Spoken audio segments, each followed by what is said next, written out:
Sveiki! Šiame vaizdo įraše kalbėsime apie tai, kaip parengti prieinamą raštą įvairioms visuomenės grupėms. Ši informacija jums padės ne tik rengiant raštus, bet ir kitus dokumentus, ataskaitas, metodikas, aprašus, kvietimus.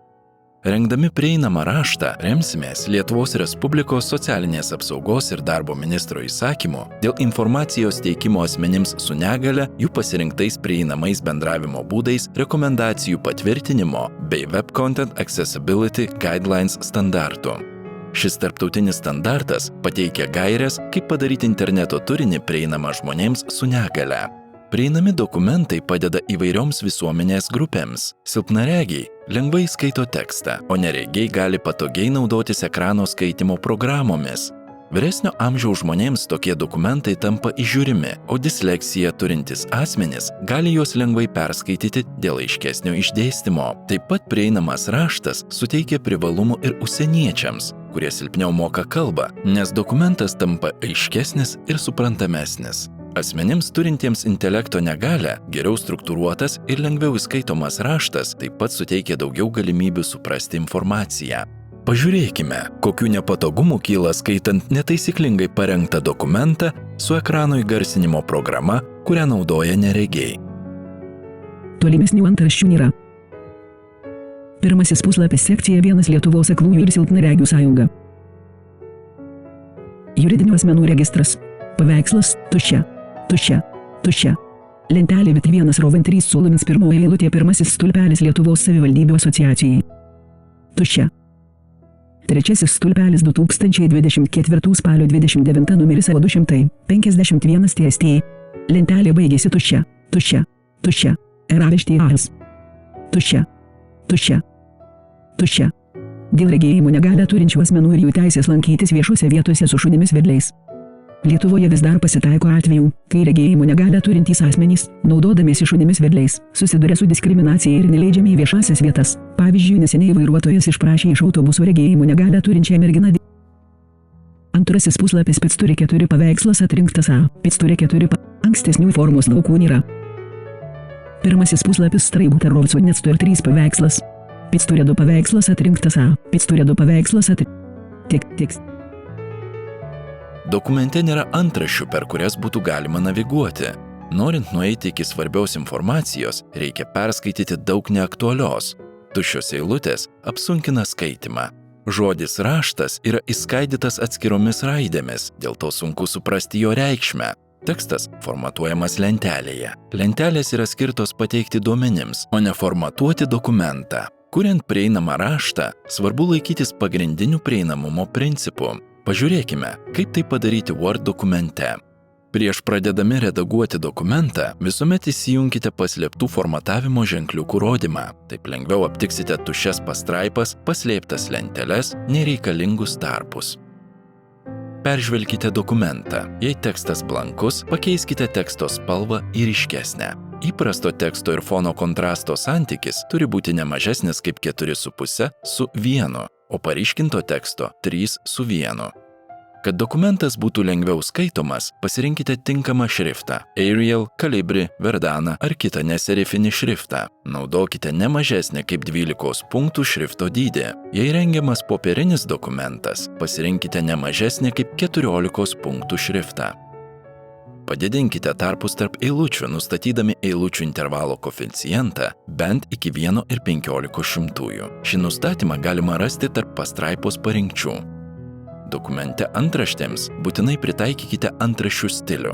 Visų pirma, panaikinkite tuščias eilutes. Pasinaudodami pastraipos ypatybėmis, pasirinkite tarpus prieš ir po. Šiuos formatavimo pakeitimus pritaikykime pirmo lygio antraštės stiliui ir jį pasirinkime.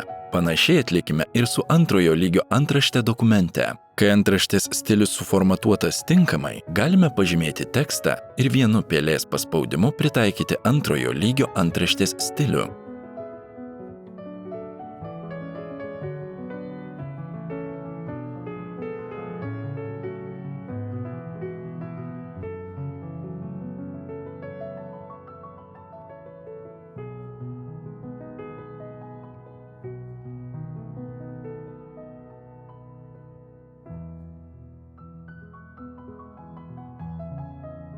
Vis dar dažnai pasitaiko, kad dokumentui formatuoti naudojamos lentelės.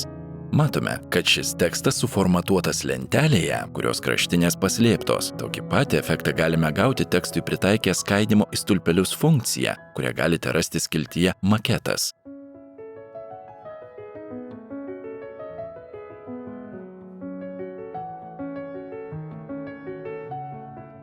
Peržiūrėkite dokumentą ir panaikinkite perteklinės tuščias eilutes. Norimus tarpus atvaizduokite pasitelkę pastraipos formatavimo ypatybės, tarpai prieš ir po. Jeigu tam tikrą teksto dalį reikia išplėsti, neskaidykite jo naudodami tarpus, pažymėkite tekstą, atsidarykite šrifto parinkčių lentelę, pasirinkite kortelę plačiau, nustatykite intervalo parinktis išplėstas ir pasirinkite norimo dydžio tarpus. Tokiu būdu tekstas bus išplėstas ir žodis nebus suskaidytas į bereikšmes raides. Elektroninio dokumento pagrindinį tekstą rekomenduojame lygiuoti pagal kairįjį kraštą, venkite abipusio lygiavimo. Pagal abipusės sulygiuotą dokumentą atsidarius mobiliajame telefone, dažnai tekste atsiranda dideli tarpai, kurie trukdo skaityti.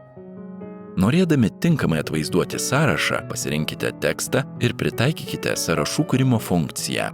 Tam, kad paveikslėlis būtų aptinkamas dokumente, skaitant su ekrano įgarsinimo programa, paveikslėlis turi būti tekste. Paspauskite dešinį pelės klavišą ant paveikslėlio, spauskite meniu punktą Kelti tekstą, pasirinkite Parinkti tekste. Taip pat paveikslėlį reikia aprašyti. Paspaudus kairį pelės klavišą ant paveikslėlio, meniu juostoje atsiranda skiltis Paveikslėlio formatas. Paspauskite mygtuką Alternatyvusis tekstas. Tuomet dešinėje pusėje atsiradusiame lange įrašykite paveikslėlio aprašymą.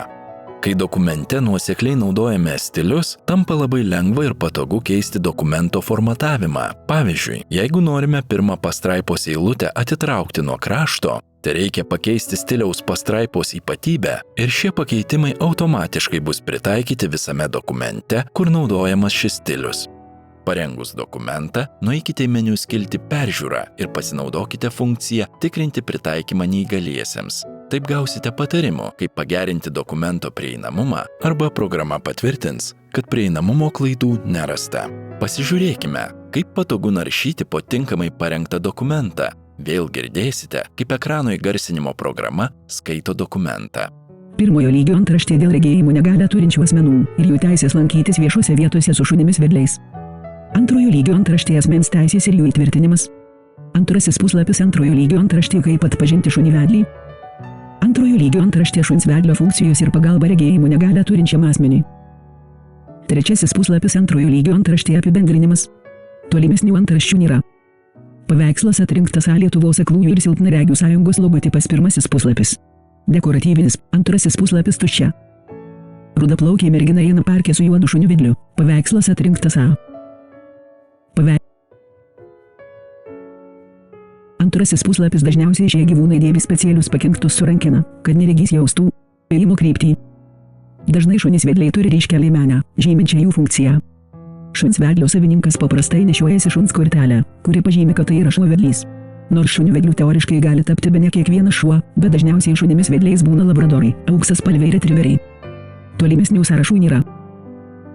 Tinkamai parengtą dokumentą patogu skaityti. Iš karto galima nukeliauti pirmojo lygio antraštę ir sužinoti, apie ką šis dokumentas. Galima greitai pereiti per kitas antraštes ir susipažinti su rašto turiniu. Neregiai gali suprasti paveikslėlius, nes jie aprašyti. Galima naviguoti per sąrašus. Dabar, kai susipažinote su pagrindiniais prieinamo rašto kūrimo principais, kviečiame juos taikyti kuriant metodikas, rekomendacijas, ataskaitas ir kitus viešuosius dokumentus.